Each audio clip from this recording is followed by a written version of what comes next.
Well, I think this has worked out really well. Yeah.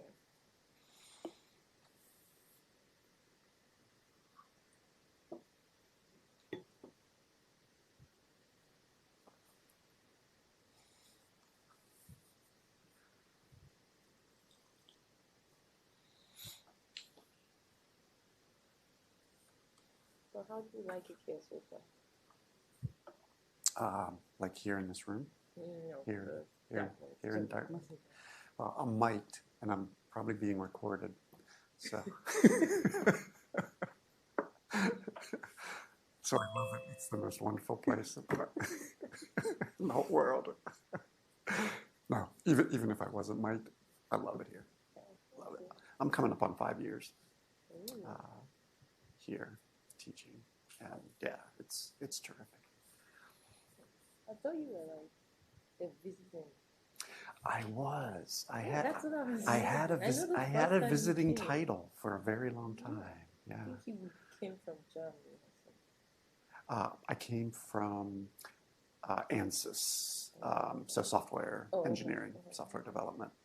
Actually, here in the Upper Valley. So one of ANSYS's offices is in Centera, like right across the street from. Do you know where the River Valley Club is and the co-op? Just a few miles from here.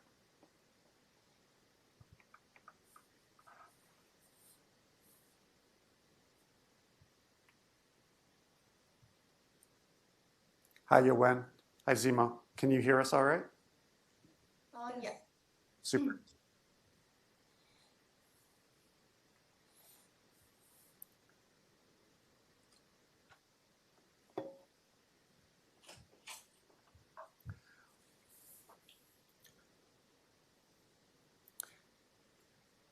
Folks, our speaker is going to be joining us in just a few minutes, and then the plan is to start the presentation at 10:30. So stay tuned for those of you that are here, and enjoy some of the refreshments, and we'll get started shortly.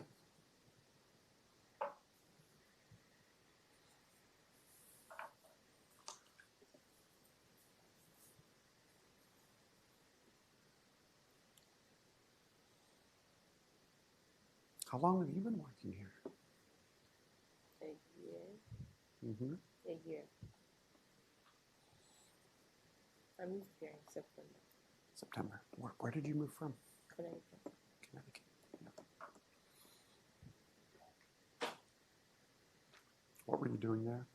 I have a master's in cybersecurity. Yeah, where did you get your master's at? University of New Haven. New Haven. Been there a couple times. Oh. It's good, southern Connecticut, right? Yeah.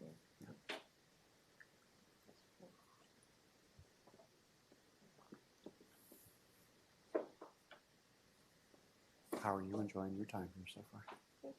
Good. Yeah. All right. It's been good so far. Mm-hmm.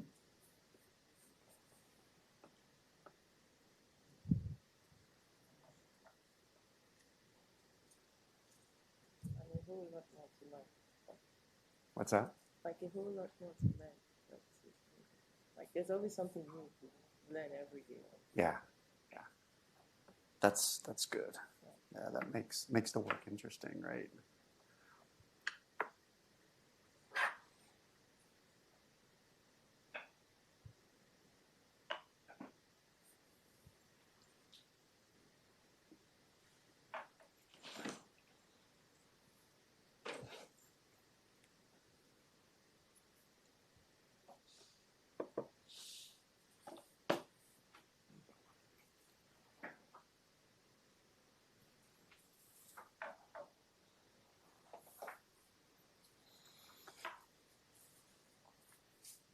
I think our speaker's joining us from India today.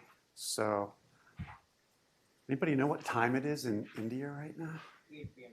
It's 8 p.m.? Okay. Pretty late in the day. Could be worse.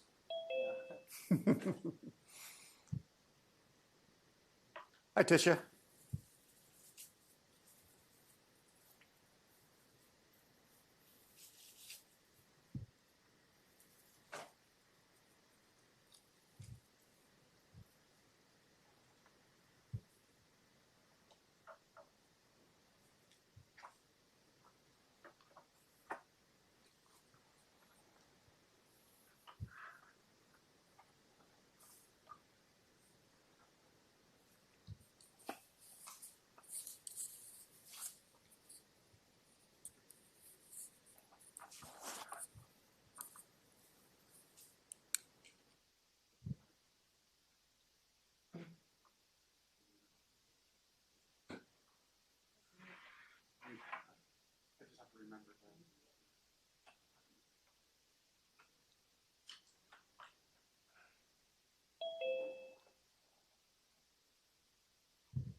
Hello, Anirudh.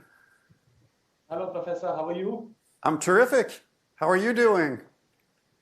I'm doing great. It's so good to at least see the classroom from here. Excellent. All right, so far so good. We can see you, you can see us, we can hear you. Yes. So that's all great. You're coming to us from India, right? That is correct. Yes, I came to India for a quick break. I needed to stamp my visa. So yes, I am coming to you from the other part of the world today. Yeah. Okay. So it's end of the day for you, early evening. Early evening, yes. I'm anyways working in Seattle time, so I have the whole night in front of me today. So it's just the start of my day. Oh, okay. All right. And we're not interfering with your social life too much, I hope. No, not at all. Not at all. No. All right. Anirudh, let me give you the ability to share your screen. Sure. Let's see. I have to remember how to do this.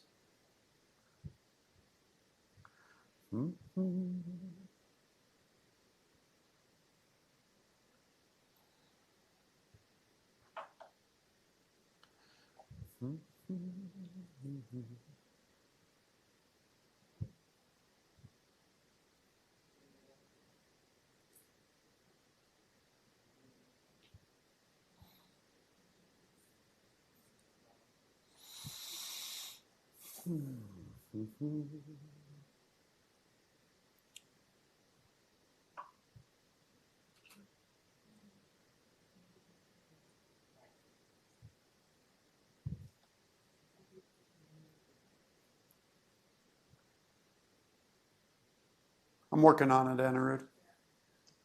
Sure, Professor. No worries. All right. So there's the participants. And there's Anirudh.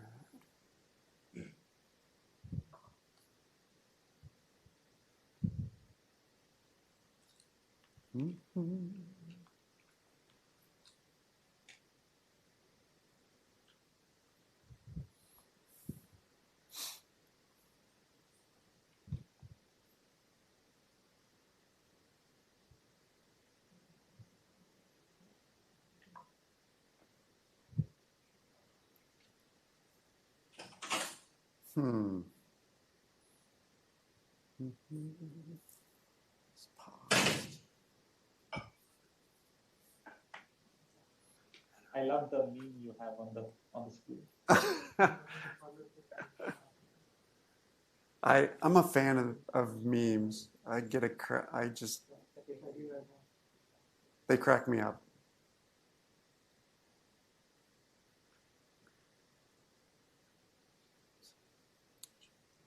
All right, so I am looking to give you sharing privileges here. Anirudh, I assume you can't share right now. No, I can't. Okay. No.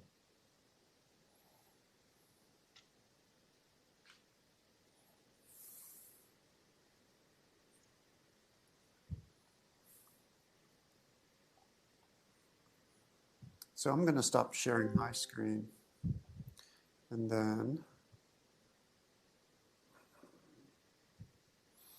go back to Zoom.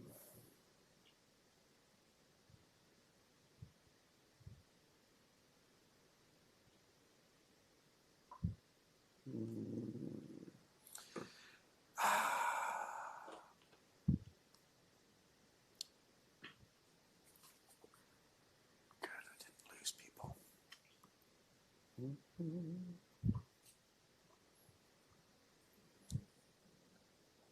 All right.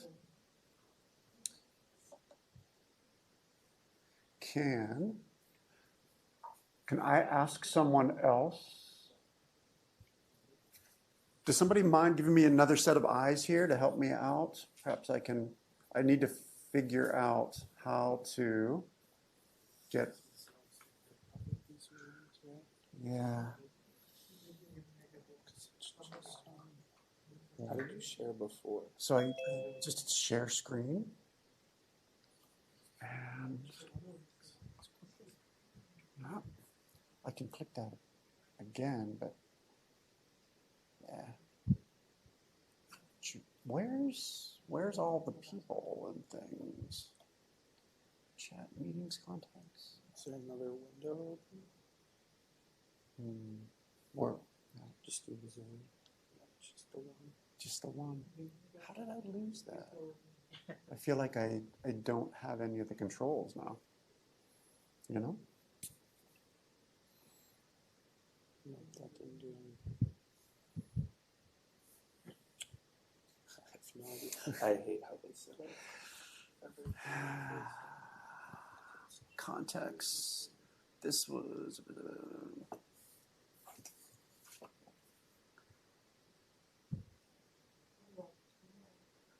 So, folks, we are working on getting Anirudh connected here so he can share his slides and get the presentation started. We'll be ready here shortly. He could go to this screen on his. If he goes to like the Zoom startup screen and you gave him the sharing key, it might work that way. Because that's how you were sharing your screen, right? Yes, but I'm afraid about audio and Yeah. things, making sure that that's still connected. Yeah. Okay, so we've got Tisha online, Kent, Yowen, and Zemo, and Anirudh. Let's do this. I'm going to close down Zoom. Can you folks rejoin? Okay. Yeah, sure. All right. Let's do that.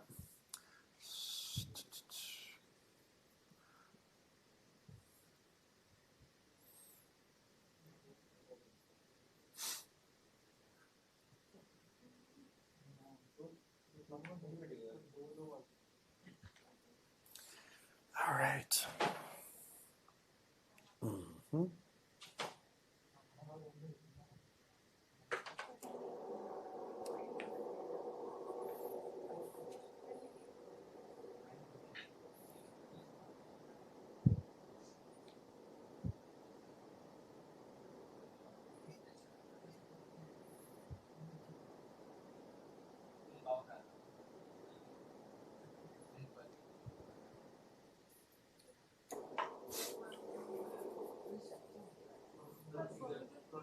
Thanks, Luke, for taking a look. Yeah, I can't figure out what's going on there. Uh-huh.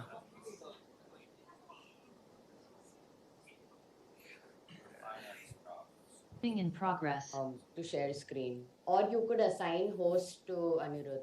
So Yeah, that's Tisha. That's what. enable multiple sharing. Can you try now? Yeah, that's what I wanted to do. I wanted Yeah, to just. I can share my screen now. Yeah. Yeah, you got it. Yes. Is my screen visible? Yes, yes. it sure is. Awesome. All right, so we managed to figure that out. get things rolling. And can you hear me all right? I was able to hear you okay, so I think we're all good to go. Can I give you a brief introduction, Anirudh, and then you can go ahead and start? Oh, Professor, thank you. All right, that's awesome. Good morning, folks, and good evening, Anirudh. Welcome, everybody. We've got a real privilege today to have Anirudh Menon with us. Anirudh is an MEM from 21, and I had the privilege of getting to know Anirudh. He was a TA for 2 of my classes, and he is a terrific guy, and we're really lucky to have him here today to hear about his work experience. And about his time at Amazon in product management. So, Anirudh, we're really glad to have you here today. I'm going to turn things over to you, and we'll get started. Awesome. Can everyone hear me okay and see the slide on the screen? Yep. Yes. Yep. Okay, awesome. All right, a very good morning to one and all present here. My name is Anirudh Menon, and I work as a product manager at Amazon. About 1.5 months ago, when Professor Bish reached out to me to see if I was interested in giving a talk on product management, I jumped at the opportunity and I said yes. After saying yes, I began to think, what will I speak about product management? No, seriously, what do I speak about product management that has not already been spoken before? If you just do a cursory glance over LinkedIn, Twitter, and even Instagram these days, you realize that product management is the new kid on the block. It's the poster child of the Silicon Valley. Everyone has an opinion on it, and everyone is an expert. So much so that if you read more and more about product management, all the blogs, all the articles, and everyone's interest in product management these days, it will seem like product management is the answer to all of humanity's problems. And I'm not kidding. I did just a cursory glance over the trends in product management. Over the last 2 years, there's been a 32% increase in product management roles, and this is only till 2019. So you might as well imagine what that 32% would be today in 2022. There's also a 2-year percent growth in product management jobs as compared to other jobs in the market. And there's an overall increase in the demand in product management roles by more than 5%. That is not at all seen in the other roles in the market today. Quite frankly, today I think there are more product managers out there than there are products to be managed, which is really strange. But yes, we are well and truly in the golden age of product management, and along with being in the golden age of product management, we tend to romanticize it. And talking about romanticization, I came across this quote by Eugene Kennedy, when she said that we not only romanticize the future, we also made it into a growth industry, a parlor game, and a disaster movie all at the same time. Now, I am all for romanticizing product management. I like product management, but the kind of romanticization that I see on LinkedIn these days, it's a bit over the top. People look at product management with that smile on their faces that they had saved for their teenage crushes, quite frankly. And with this romanticization also comes certain myths. One of my favorite authors, George Orwell, said that myths which are believed in tend to become true. And I think we've taken this Orwellian philosophy and applied it to product management. We so desperately want all of these myths to be true that we propagate these myths and we tend to believe in them blindly. So much so that most people believe that these myths are true. And I was one of them when I was literally in your seat. When I was listening to speakers talk about product management, I thought it was like the golden, like the golden egg, something that keeps on giving. And it was only when I went out into the real world and I worked as a product manager for 1 year now, did I realize that most of these myths are not true. Which is why I thought that since Professor Bish has given me this opportunity to talk, I should actually not focus this talk on a motivational session on why you should become a product manager.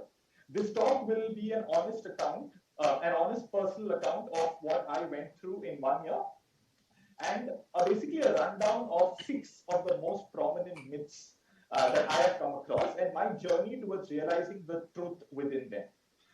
This will not be a cynical talk. The world is not dark, gloomy, as much as the news wants you to believe these days. It's a beautiful place, but this talk will be about setting expectations so that when you come out in the outside world, and if you become product managers and if you have an interest in that, your expectations will be better aligned than at least mine was when I joined Amazon last year. All right, before I talk about the myths and get into the crux of the talk, it's important to understand the project I was working on and the project I am working on right now to give you some amount of context to this talk. The project is called Buy with Prime. You might have heard about it because it just launched last month.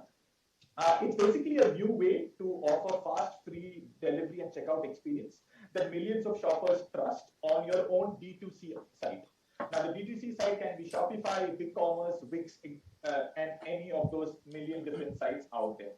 Now, if you think about it, historically, Prime has always been associated with Amazon.com or Amazon.in. It's always been an on Amazon experience. What my team is trying to do is to take Prime off Amazon. So tomorrow, if you start your own store, you can have a Prime button on that store. So every shopper that comes to your store will be able to access the Prime benefits. This is the first time we've taken Prime off Amazon, and this is called the Buy with Prime. It was the mother of all waterfall projects, and it was almost 2 years in development before it went live on 21st April 2022. And I specifically work in the fraud and abuse mitigation team, where I focus on protecting merchants. When I say merchants, I mean the people whose site it is, the shoppers, and Amazon as a brand from all types of fraud. Fraud including payment fraud, identity fraud, and different kinds of fraud that are out there. Just to dive deeper into what this project is, this is a quick screenshot of one of our merchants. So, for example, kitchensmart.com is one of the sites that is onboarded into Buy with Prime. If you go to the website and if you want to buy, say, this vessel owl, you'll see a Buy with Prime button on it. Now, this Buy with Prime, now this has nothing to do with Amazon.com. This is an off Amazon site. And if you click on Buy with Prime, all the delivery and the fulfillment will be taken care of by Amazon. So we want to help every entrepreneur in the world reach every shopper through every channel that they can. And Prime for us is a huge advantage that Amazon has because it has a huge shopper trust. And as soon as shoppers see the Prime button on and off Amazon site, their trust automatically increases and they'll be that much more incentivized to buy from that merchant. This is a flywheel of how this Buy with Prime really works. You all don't really need to know this. I won't ask you questions on this after my talk, but this is just to give you context because this context will be really helpful when we uncover the myths starting from the next slide onwards. All right, so I've spoken about what this talk will be. I've spoken about what I work on. Now let's really get to it, right? The myths about product management. Myth number one, as a product manager, I am the CEO of the product. No, you are not. Trust me, if I was to do a stand-up comedy on product management, this myth would be one of the punchlines of my talk. I have heard this numerous times from product managers. I myself have used this line in multiple interviews, and I naively used to believe that this is true. It is not. You are not the CEO of your product. The CEO of your company is the CEO of the product. So the CEO of Buy with Prime is Andy Jassy because he's the CEO of Amazon. But thinking a bit deeper into why people think that a product manager is the CEO of the product, it leads to a lot of unnecessary stress and unnecessary friction, not just within your team, but also within yourself. You tend to take yourself a lot more seriously than you should. I know I did. And with every myth that I talk about, I'll give you a personal example that I went through in the last year. So when I joined Amazon in March of last year, Amazon has a roadmap process where all of the features that we want to build for that year have to be submitted by June, or else it will not be considered to be built for the second half of the year. So I joined in March. So I had literally 4 months to kind of write the entire business requirement document of a feature and ensure that my engineering team and all the other sister teams that I had dependencies on were on board into building this feature. So I started work thinking that I am the CEO of the product, and I was huffing and puffing my way through ensuring that this feature is accepted in the roadmap planning exercise. And ultimately, it did not happen. And it did not happen because of a multitude of issues, because other teams were not willing to take on this feature, other teams had other priorities that they wanted to work on, and quite frankly, my feature was not at a priority that should have been there in order to build that feature. So being the CEO of the product, I put unnecessary stress on myself and others when it was not really required. The successes will never be yours, but hey, the failures will not be yours alone too. And that's when I realized that looking at yourself as a very normal employee who happens to work on a product is a fantastic way of outsourcing guilt. Now, that doesn't mean that you stop working, but it just means that you take yourself a little less seriously, because the more you think of yourself as a CEO of a product, the more single-minded you get in terms of you believe that all the successes and failures are only about you. And that's what happens with CEOs, right? Think about Elon Musk. The world is so divided on Elon Musk these days. On some days, he's an alien who's been sent to Earth to lead humanity towards salvation. And on other days, he's the most dangerous human invention since the atom bomb. So you really don't want to be in Elon Musk's shoes, because the CEO's responsibility is really, really high. And trust me, as a product manager, you are not that important. Now, when you start working in a real product manager job, you will come across this myth. Now, how do you get yourself out? And the idea that I came across was that the moment you start working on a product or a feature, think about what you would view as winning the battle but losing the war. And this is very common in product management. People kill themselves to launch a product, but that victory comes at such a cost that it might as well have been not a victory. For example, think about you want to be a musician, right? You achieve your dream.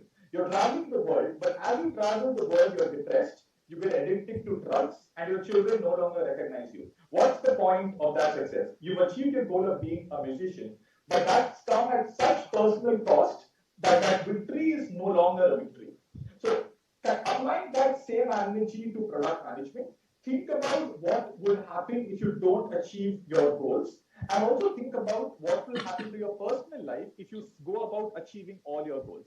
And then take a balanced view before you launch into working on the product. And this kind of thinking has really helped me rein myself in and not think of myself as the CEO of the product. So that was myth number one. Myth number two, product management is about influencing without authority. This is also a buzz line that I have heard numerous times in numerous product management interviews. I myself have used this line when I was looking for product management roles. At first glance, this myth and the myth before are two opposing ideas. Myth one says that you're the CEO of the product. Myth two says you don't have authority. So there are two really contrasting ideas, and yet they get propagated. Now, I am happy to report from my past 1 year of working at Amazon is that product managers do have authority. It's not that they don't have. However, that authority has to be earned. To think about it in another way, that authority is a function of three questions. Question number one, do you have a track record of past accomplishments? Question number two, can you smile through chaos? Question number three, would people like to sit next to you for a 6+ hour flight? It's only if you can answer well to these three questions do other people think of you as someone who has authority and someone that they should listen to. Now, it will take a lot of time for you to build these three questions and build answers to these three questions. It will not happen in 1 year or 2 years. It will take a lot of time, but you will eventually get authority. So going about product management thinking that you don't have authority, I believe, is a very easy way of skirting the responsibility, which you should not. You do have authority, but it's up to you to earn that. A quick example of that would be my manager, at Amazon, has been at Amazon for about 8 years now. He is a principal product manager, and he's the one who is leading the entire fraud organization that I work in for the project that I work in. And even today at Amazon, when he writes his roadmaps and when he writes his vision document and when he kind of submits them into the forum, I initially believed that since this guy has worked in Amazon for 8 years, whatever he says will be accepted. Whatever he says is the holy grail and no one will say anything about it. But that's not true. The first meeting I attended when he was presenting his roadmap vision document, his document was shredded by everyone in the team. There were feedback, there were comments, there were things that were blatantly wrong in the document that were kind of picked up by people, and he had to kind of rework that. Now, does it mean he's a bad product manager? No. Does it mean that people do not respect him? No. On the contrary, he has kind of answered these three questions. He has an amazing track record of accomplishments working in different teams in Amazon. He can definitely smile through chaos because he was literally smiling through that meeting when people were picking apart his document. And trust me, that is not easy. And number three, he's an amazing guy. He's a really nice guy to talk to. And because he can answer these three questions, even though his document was shredded in that meeting, people were willing to give him a second chance. People did not write him off. And so when he came back, having written all the feedback and incorporating all that feedback into the document, his document was accepted. So when I say authority, it does not really mean that whatever you say will be accepted. It means that people like being with you and people like giving you second and third and fourth chances. But in order to get those chances, you need to answer these three questions and you need to show people your answers. When I say show, I don't mean write your answers and show them. You need to show them as a way that you live and a way that you conduct yourself in meetings and at work.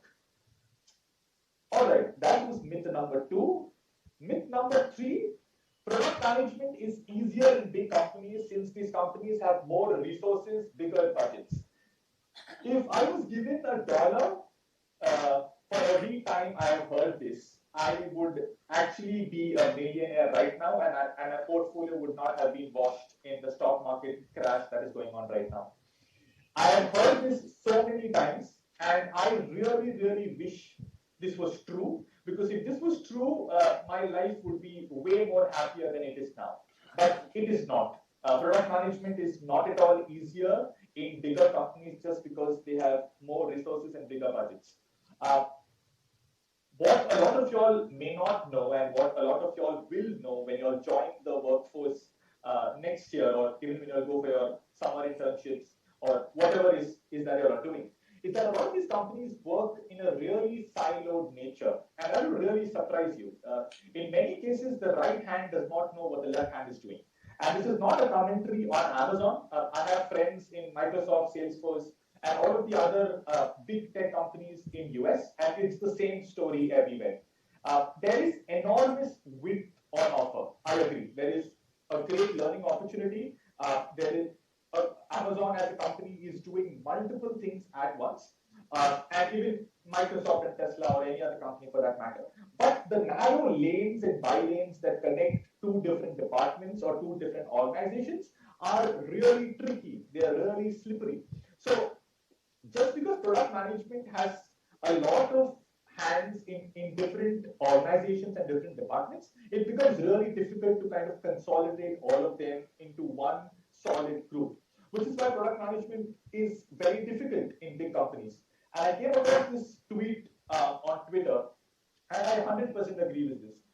Product management in big companies is about trying to kind of escape dependencies other teams have on your team, so you can focus on dependencies other teams have that you really have to work on. And I could not agree more that this tweet really summarizes what product management is in big companies.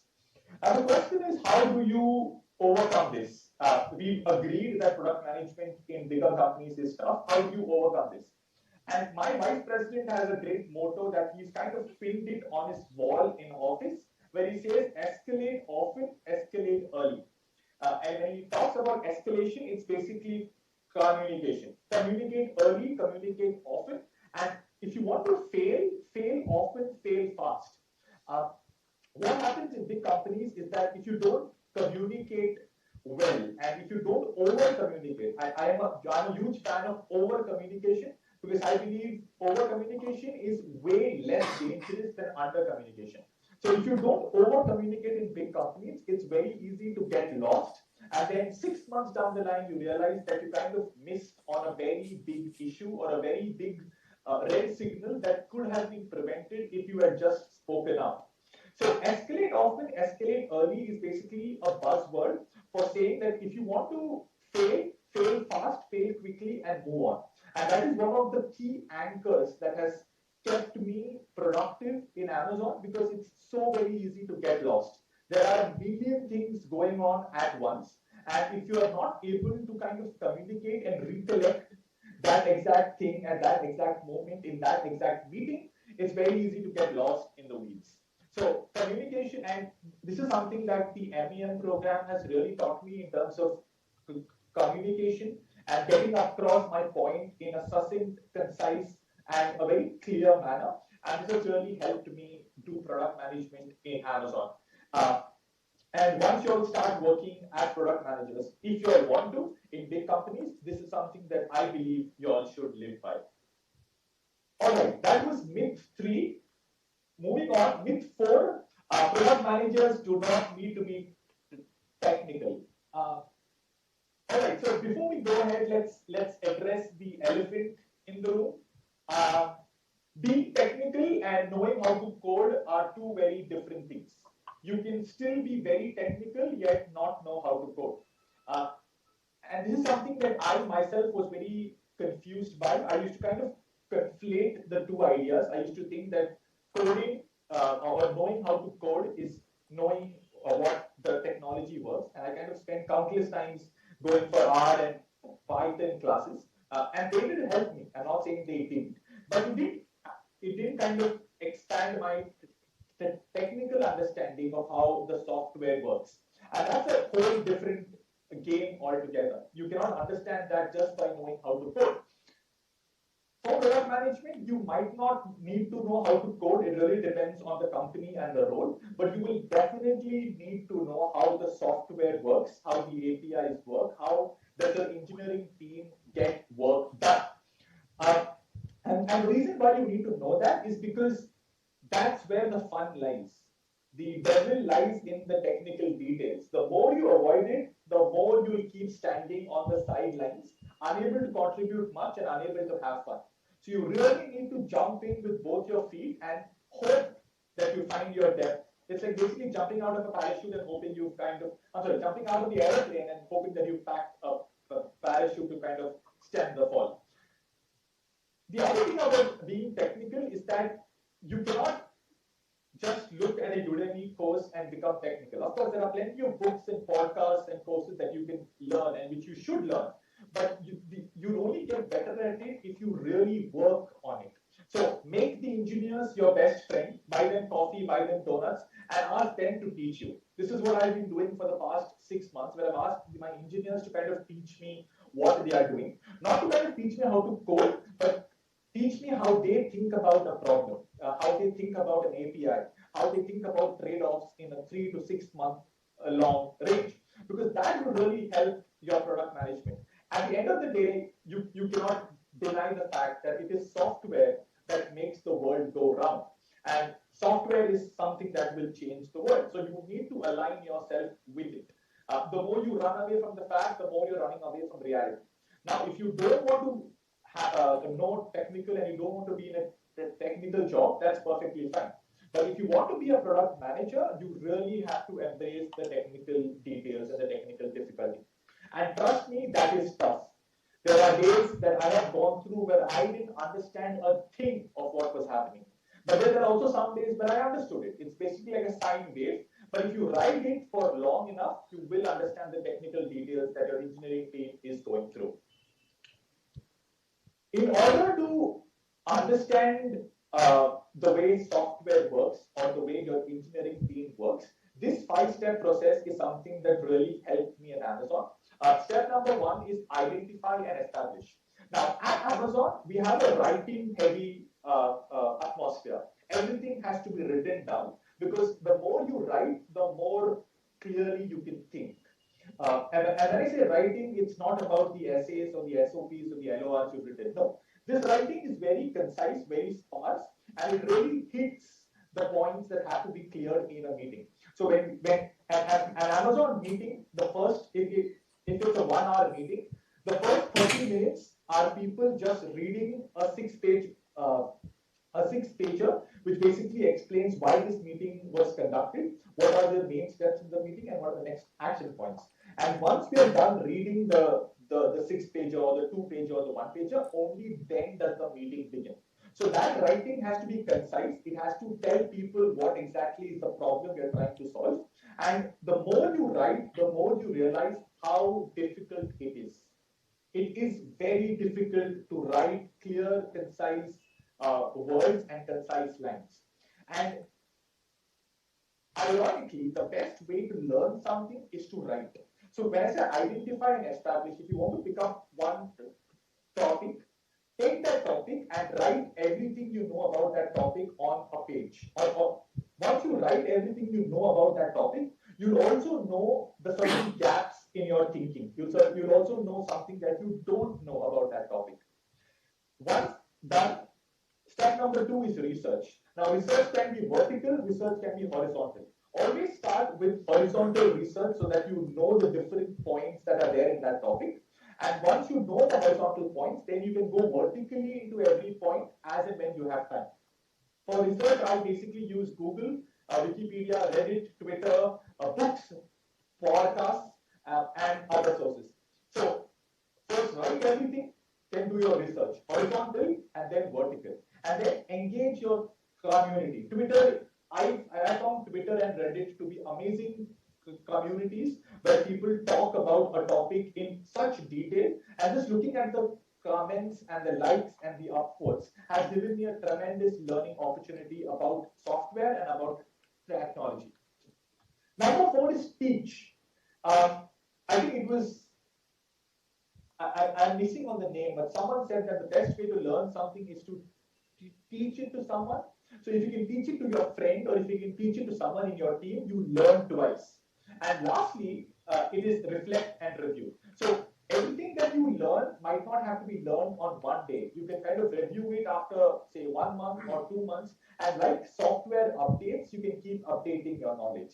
So this 5-step process has really helped me learn what technology is, has really helped me learn what software is, because otherwise it becomes a really enormous task to kind of learn software or learn technology one fine day.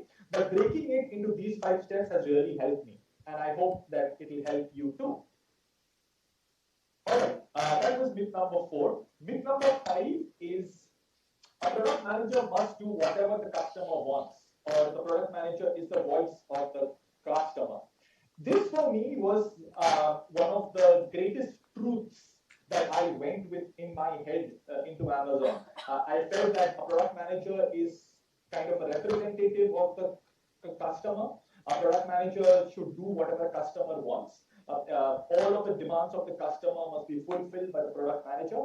And at Amazon, we have something called as voice of seller sessions, where we get sellers and then we interview them. It's basically a chance for product managers to learn what the market wants, get the product market fit, and kind of ask questions to our end user. And in the first voice of seller session, I realized that the customer really does not know what they want. In most cases, they are uninformed. They have no idea what they want, and thinking that the customer knows everything is a great way of outsourcing our job. This myth might be true in utopia, but it's definitely not true in the real world. And I think Satya Nadella had a great quote when he said that product management is about meeting the unmet, unanticipated needs of the end user. So the customer is often not always going to tell you what they want because they themselves do not know. You have to anticipate what they want and then meet those unmet demands. Product management is a lot about reading between these lines. And one way that you can do that is by replacing questions to the end user with things you want to learn.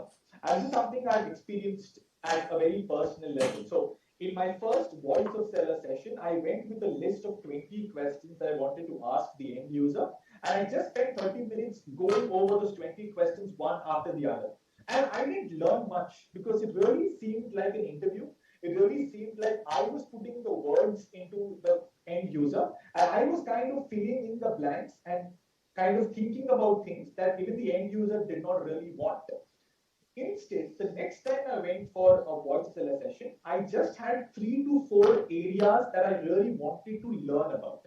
And once I went in with that mentality, with a mentality of learning, the input that I got from the end user enriched my session 100 times more. I asked follow-up questions. I asked intuitive questions and I just allowed the end user to talk. And when the end user was talking, I then understood a lot of unmet, unanticipated demands of the end user, which they were not able to put in right words, but they knew the intent and they wanted to solve this problem. So replacing customer questions with things that I wanted to learn made a world of difference, especially when you're talking to customers who do not know what they want or do not have the technical bandwidth to think that this is possible or that's possible. Uh, so when you become product managers, one of the most important things you'll do is talk to the end user. And when you're talking to them, go in with an open mind, go in with a mind to learn instead of just kind of throwing questions at the end user and hoping for the customer to do all your work. And lastly, we come to myth number 6, which is product management is about doing deep work, creating roadmaps, laying out the vision, and prioritizing features. How I wish the above was true. In the past 12 months that I have worked at Amazon, I might have done deep work for about, say, 1 or 2 months, and not more than that. Because what happens is that product management is what happens when you're busy making product vision documents. It's embellished with large swarms of unglamorous work with minute touches of glamour.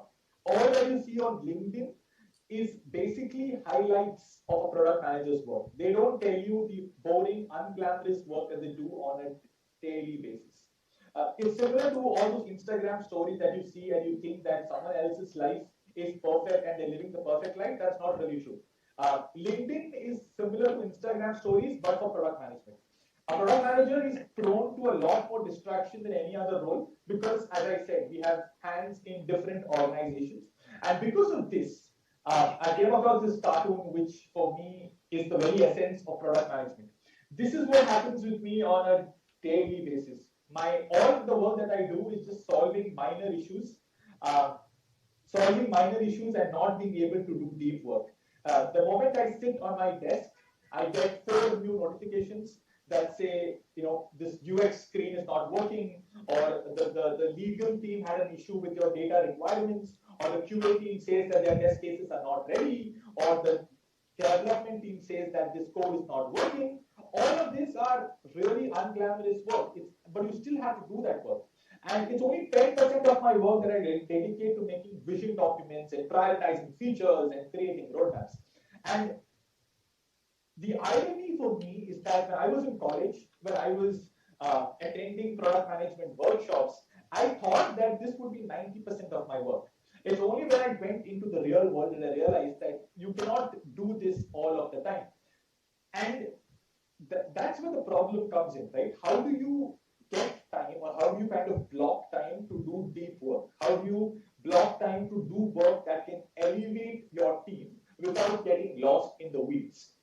And so I came across this quote by Naval Ravikant. We're all Dartmouth grads, so I thought that we should have a Dartmouth alumni like Naval feature somewhere in my presentation. And he said that work like a lion, sprint when inspired, rest and repeat. So we all go through lives at different speeds. You can walk through life, you can jog through life, and you can sprint through life. When we do our 9 to 5 jobs, all of us jog, right? It's not really a sprint, it's not really a walk, it's somewhere in between. We kind of jog through life, but that is the worst way to kind of do a creative job like product management, especially when there are so many distractions that you need to be wary of. The best way to do it, and I personally follow this, is that when you're working for, say, 90 to 120 minute windows, sprint. Like, do work fast, work quickly, and then take a break for 30 minutes. Don't do anything and then repeat. Instead of spending 150 minutes kind of working slowly, making sure everything is perfect, and kind of going through the motions. Working like a lion and sprinting, having fixed sprints through the day where I do just 45 minutes of quick, fast work, followed by 15 minutes of rest. And in that rest, you can do all your unglamorous work. Followed by, again, 40 minutes of quick, fast work is something that has kept me on track and kept me productive. And this is something, I mean, hearing this, you might feel that I'm making like a mountain out of a molehill, and you don't really require all of these productivity hacks to get through life. You can just work 9 to 5 normally. I hope for you that you can, but I'm pretty sure you will not be able to. When you go into the real world and you work at a real company in product management, there are a lot of distractions that come with you. And you might feel oftentimes that you are in the eye of the storm. And in order to be able to insulate yourself from everything that is happening out there, this work method really, really helped me.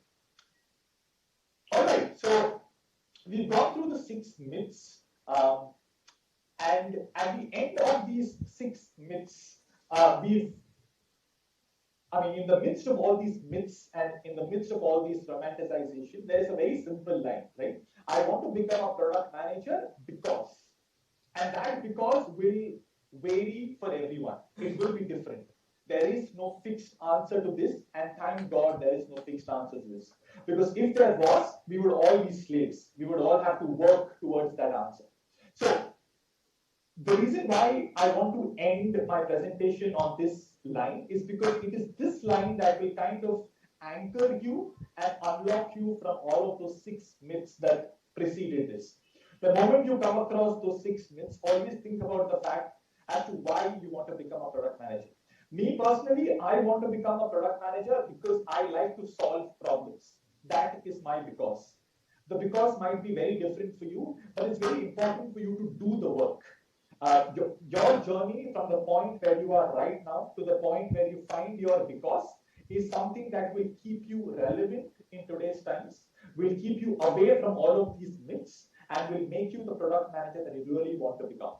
So as I end my presentation, if there is one line that I can leave you with is find your because this is what will help you sustain yourself as a product manager.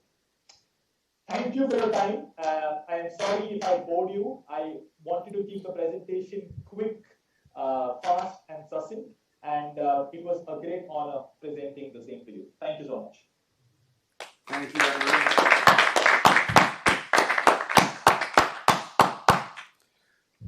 Anirudh, can we open up things to a time of Q&A?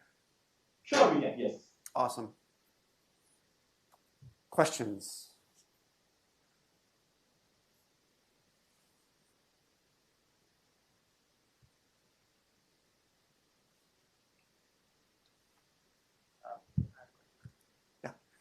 Hey Anirudh, Satyam here. Thanks so much for joining in and doing this talk for us. So like you mentioned at the beginning. Anirudh, can you hear Satyam all right? Or do I need to mic? I can. Yeah? No, I can hear Satyam. Okay. Yeah, so as I was saying in the beginning of the presentation, you mentioned like product management is basically like the new consulting. Everyone is flocking towards PM, and essentially there are more product managers than product to manage. And even I have seen this where I've seen job descriptions where basically it's not product management, but the company is kind of rebranding it and repackaging it to sound like a product manager. Like there was a role that I saw which said it's sales product management, which I don't know what does that mean. So I just want to understand, even if someone is genuinely interested in product management in these times, how do they basically choose or find opportunities which are essentially product management and not something that the company wants to just basically rebrand it so that they can just attract people and do work which is not essentially product management? Yeah. Thanks, Satyam, for your question. I think that's a great question. I myself have been victim to that. I worked as a product manager in India at Reliance Jio, and quite frankly, that was a project manager role that was rebranded as product management. And I was so naive that I didn't even know what product management is. It's only when I came to the US and I came to Dartmouth and I learned about product management did it strike me that for the 2 years before that, I was actually a project manager. You're right, a lot of companies do, and I think it kind of stems from not understanding what product management is. It's really difficult. Even today, when my parents ask me, what is it that I do for a living? It's very difficult for me to explain to them what a product manager actually does. And I think that's also true in companies, which is why you see a lot of these companies give out product management roles. But if you look at the job responsibilities, it's actually a project manager or a product owner or in some cases, it has nothing to do with product or project. Now, how do you overcome this? I think the first one is definitely read the job description before you apply to the role. And number two is talk to people in that company who are in a similar role and see what they do on a day-to-day basis. And that are the only two ways that I believe you can vet whether this role is a product management role or not. Now, if you're going into established programs, for example, the APN program at Twitter or the program manager role at Microsoft or Amazon, these are programs that have been going on since the past many years. So you can be definitely sure that this role will be a product management role. But in other companies who might not have such programs or who might have newly released product roles, it's very difficult. It's very important to vet them through processes that I mentioned. Just to kind of close in on that answer, my suggestion would be ensure that it's a product management role, but don't be very specific about what role or don't be very specific about the responsibilities you want before you enter into the industry. Because you might happen that your worldview might change and you might start liking the role that they've offered. And if not, you can always switch within the company. If you're working in a big company, there are a lot of bandwidth that you can switch between roles. For example, a product manager on my team used to work as an SDM 6 years ago, and then he kind of switched from software development to product management within Amazon itself. So don't be very specific on the requirements, but generally you should be confident that it's in the product domain and it's something that checks, say, 4 out of 5 boxes of a product manager. Thanks so much.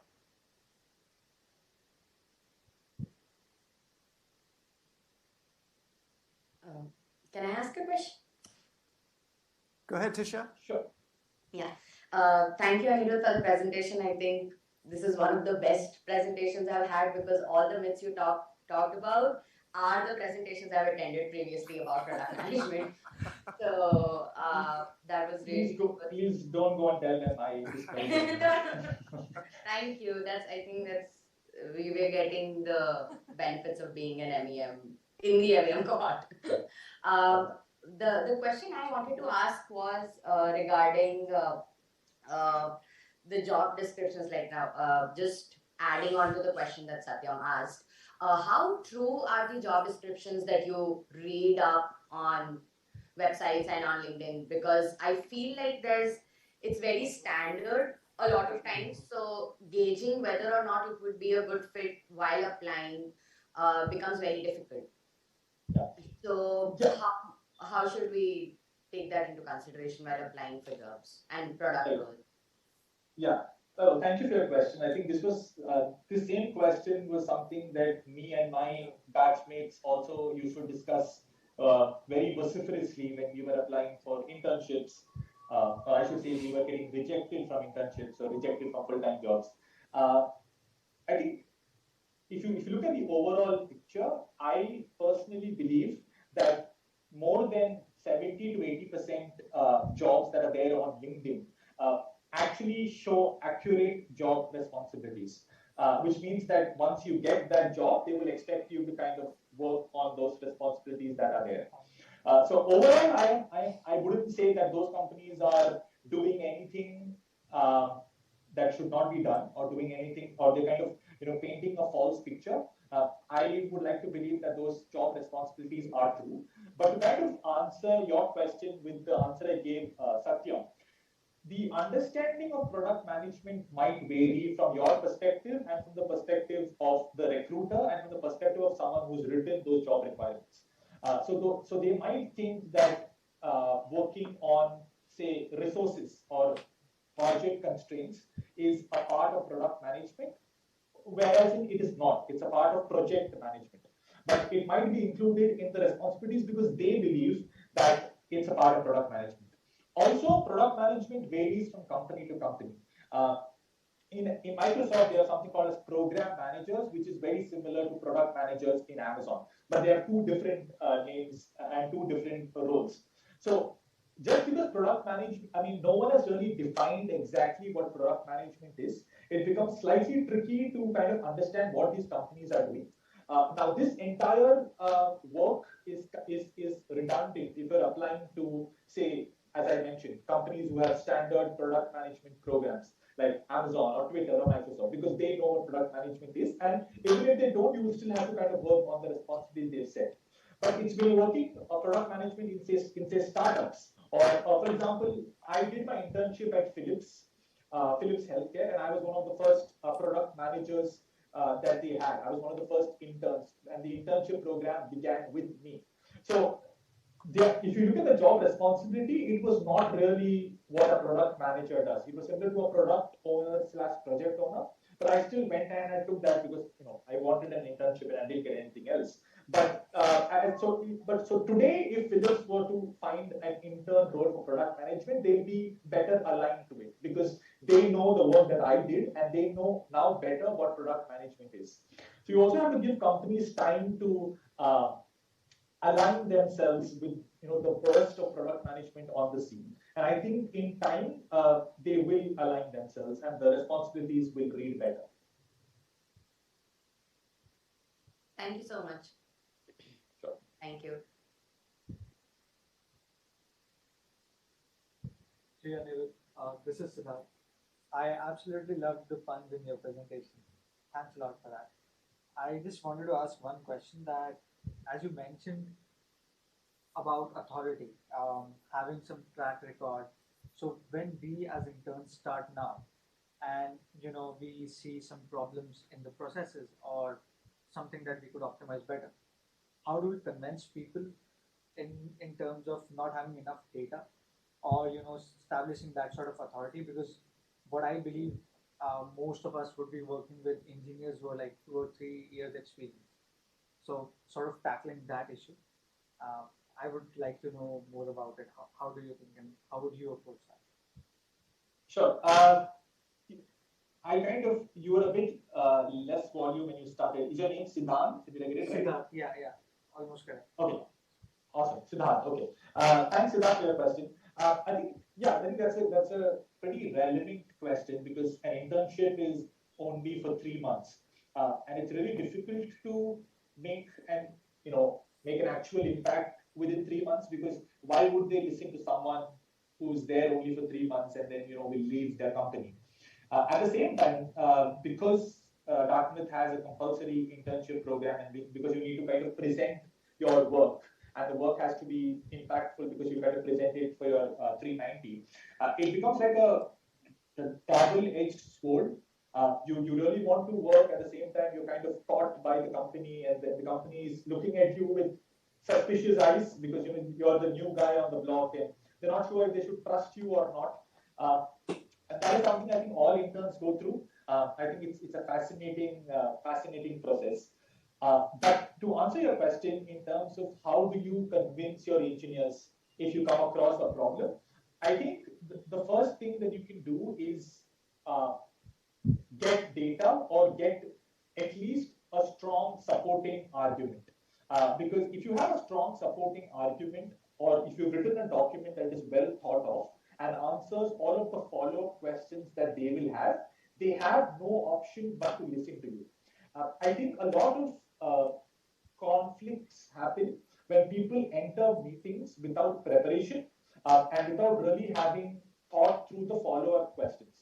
We always think through only the first 2 questions in our mind, but we don't really think about question number 4, 5, 6 that the other person will have. So when lack of preparation meets someone who's in your face telling you it's wrong, you tend to feel a lot of friction within you.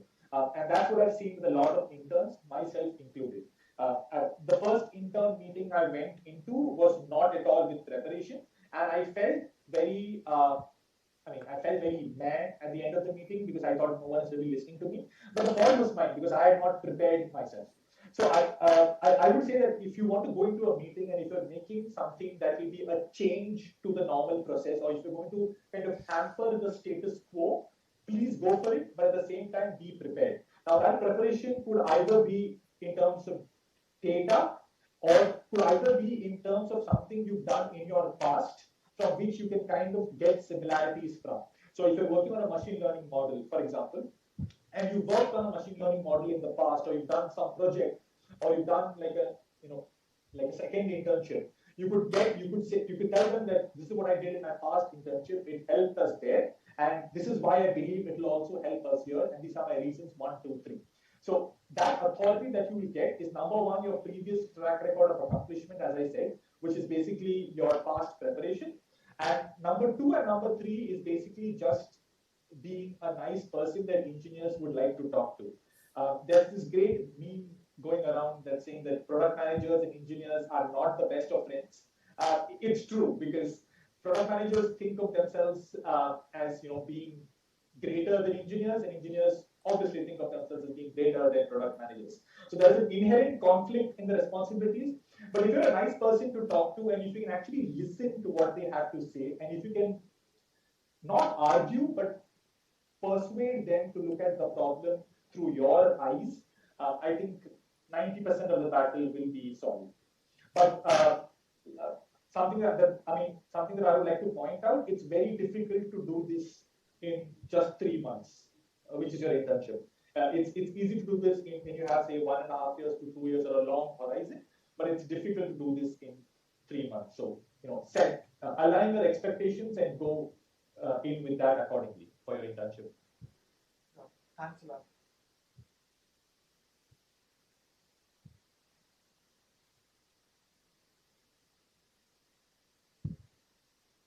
I had another question. So this question is more or less regarding to the current product that you're working on. So Buy with Prime. So as I understand, it's basically trying to empower D2C companies, basically, who essentially are selling products on their own website. So the way I see it is, D2C is kind of like a competition to big e-commerce websites like Amazon itself. So when, let's say, Amazon is trying to come up with this product, do they take into consideration that this product might actually is basically empowering competition? And does this kind of do cannibalization taken into account when basically you're trying to work on this kind of product in Amazon? Yeah, I think you've hit the nail on the head. We are actually empowering our competitors in many ways, but Amazon has always been a market leader in that. Even if you look on Amazon.com right now, the number of sales that third-party sellers do is more than double of the sales that Amazon.com does. So we've already allowed our competition to sell their products on our platform, and we've been doing this for the past 15 years. So this present project of ours is just an extension of Amazon's personality. And I think it has a lot to do with this flywheel over here. Is that the more people use Prime, the more customers we have on Prime, and the value of the Prime brand increases. And if one variable of this flywheel starts to move, the entire flywheel will also start to move. So you're right, in terms of cannibalization, I don't think cannibalization will happen, but our competitors will get more strong because now they have the benefits of Prime. But at the same time, Prime will get stronger, which will also kind of feed into Amazon's revenue and Amazon's momentum. So it's all kind of tied into each other. And I think the great thing about Amazon is we put our shoppers first, our end users first. In this case, our end user, as you said, is the merchant or is the entrepreneur. And we do that almost always at the cost of Amazon as a brand. And we've been doing it for the past 15 to 20 years. So I don't see it as a threat. I just see it as an entrepreneur who's now been given the tools to the Prime badge, and the world is their oyster, because the kind of trust that US shoppers have on Prime is insane. I think I would blindly order anything from any website, no matter how suspicious that website looks, if I see the Prime badge, because I know that Amazon will take care if anything goes wrong. I get free 2-day delivery, and I get absolutely insanely easy returns. As a part of my project, I was actually working on returns with different providers, not Amazon, but different providers. And for the first time in life, I was actually working with returns other than Amazon. And you have no idea how difficult returns are and what a stressful experience it is for the shopper for all the returns that are off of Amazon. Amazon, I think, makes it ridiculously easy, and we take it for granted. But yeah, so I think Amazon has a lot of benefits that the Prime badge packs in, which I think will not only help the entrepreneurs but also help Amazon as a whole. Was that Satya who asked that question? Yeah. Okay. Awesome. Thanks. Thanks for the answer. Hi, Anirudh. This is Bhavya. So, first of all, thank you so much for taking the time for this. And my question is, what is your least favorite and most favorite aspect of being a product manager at Amazon? Right. I didn't catch your name. Could you repeat your name, please? My name is Bhavya. Bhavya. Okay. Thanks, Bhavya, for your question. If I heard correctly, your question was, what is my least favorite and most favorite thing about being a product manager at Amazon? Yes. Right. So I think the most favorite thing about being a product manager at Amazon is Amazon as a company gives you the responsibility of moving mountains. What I mean by that is Amazon is doing so many things at once that there is never a dearth of opportunities. At one time, if you don't like your team or you don't like your role, there are already 3 other roles within Amazon open for you, and they really want product managers to come in and start working. At the same time, I think Amazon is the only company that will give you the amount of independence and responsibility to kind of do things that are, suffice to say, groundbreaking. I'll give you an example. I am currently working on a chargeback protection plan for this project. For people who do not know what a chargeback is, chargeback is basically, say you make a transaction using a credit card, and then if you think for some reason that you don't want that transaction, you as the shopper have the opportunity of going to your bank portal and applying for a chargeback. And the reasons for chargeback would be the product is not nice, or you have kind of a remorse buying it, and the bank will directly take money from the merchant and give it to the shopper. It's kind of a superpower that you have. And this is insanely tough for merchants because anyone can start applying chargebacks right, left, and center, and the merchants will always keep losing money. So I'm working on a chargeback protection plan that will kind of protect merchants from chargebacks, at the same time weed out fraudulent chargebacks so that shoppers don't kind of scheme and game the system. Now, the reason I spoke about a chargeback protection plan is because the plan that I am working on has not been worked on Amazon before. It will be the first of its kind. It's not been a part of the Amazon ecosystem for the past many years. And if my plan or if my document or if my vision succeeds, it will be the first time Amazon is working on something called as a chargeback protection plan. And for someone like me who has only 1 year experience in product management in Amazon, to kind of entrust me with this responsibility, I think speaks highly of the company and speaks highly of the responsibilities Amazon gives you. I think it's very rare for a 1 year product manager to work on something that is so impactful, so groundbreaking, and kind of involves so many moving parts within his or her first year as a company, as a product manager. So that is what I love about Amazon. It gives you huge responsibilities. It gives you a very big playing field, and then it's on you to kind of go ahead and score that goal. What I don't like about Amazon in terms of product management is I think it's writing culture. As I said, Amazon is very heavy in writing. All our meetings start and end with 6 pages or 2 pages or 1 pager, and that takes a lot of time because it's very difficult to write, and you kind of over prepare for a meeting, and by the time you reach that meeting, you've already kind of expended so much of your energy that you no longer have energy to discuss what you've written. But at the same time, I think it's a necessary evil. I understand why Amazon has a writing culture because it makes your thoughts that much more clearer. Because when you're thinking, you can make kind of logical loops and logical jumps, which might seem completely illogical when you write them down. Which is why writing,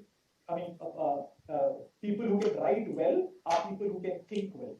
Because it's very easy to think and be lost in our own world, but once you write it, you kind of face reality. you kind of have to write in a manner that is logically coherent, and sentence 1 should lead to sentence 2, should lead to sentence 3, and everything should make sense. And that is tough. I am not the best writer on my team. I can say that very frankly. It's something that I'm still learning how to do. And before I joined Amazon, I thought I was an amazing writer because I used to write SOPs and LORs. But that is not the kind of writing that Amazon wants. It's a very different type of writing. And that is still something that I'm learning. So since I'm still learning and I'm going through the struggle, I think that's my least favorite part of product management. Does that answer your question, Bhavya? Yes, it does. Thank you.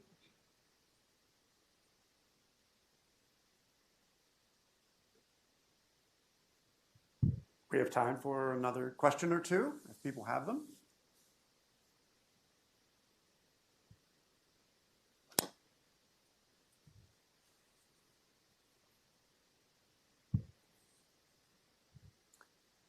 Well, I have to say, Anirudh, that there's a myth as well with professors, and the myth is don't invite a recent graduate into your classroom to speak because they won't have enough experience or anything interesting to say. And you have more than dispelled that myth today. Really appreciate your time, and you've given us all nuggets of wisdom here that we can use and take forward in our careers. So, Anirudh, thanks a lot for your time. And why don't we give Anirudh a hand again? Thanks so much. Thank you, Professor, for giving me the opportunity, and thank you everyone for giving me the time and attention to go through my slides. I hope it was helpful to you. And if you need if you just want to talk or need help or need guidance, well, I mean, I don't think I have that much experience to give you guidance, but if you just need someone to kind of talk to, you can always message me on LinkedIn. If you already have messaged me on LinkedIn and I have not replied to it, I am sorry. I have a backlog of LinkedIn messages that I'm yet to get to, and I will get to them this week or the next week. Thank you so much. Thanks again, Anirudh. I hope you'll come back and join us here in class another time. Definitely. I have 20 other myths I want to dispel. All right. Bring us back more myths. All right. Bye-bye. Bye-bye. See you. All right, folks. I hope you enjoyed that. I hope you got something out of it. Take more food if you'd like, and enjoy the weekend. And we'll see you next Wednesday.